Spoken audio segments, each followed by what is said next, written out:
தந்து சிறப்பித்துக் கொண்டிருக்கும் விருந்தினர்களுக்கு நினைவு பரிசு வழங்க அவர்களுக்கு நினைவு பரிசை வழங்குமாறு கேட்டுக்கொள்கிறேன்.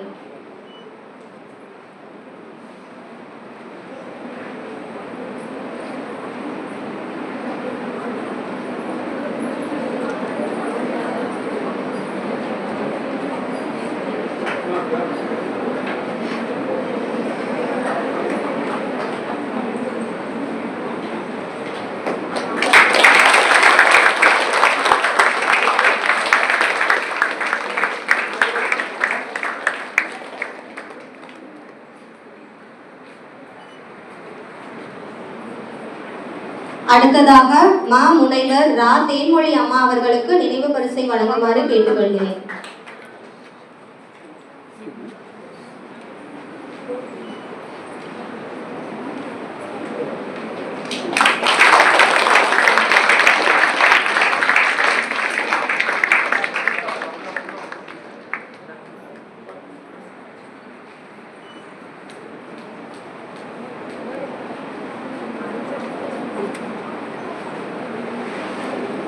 அடுத்ததாக தமிழ் செம்மல் கவிதை கணேசன் ஐயா அவர்களுக்கு பொன்னாடை போற்றுமாறு கேட்டுக்கொள்கிறேன்.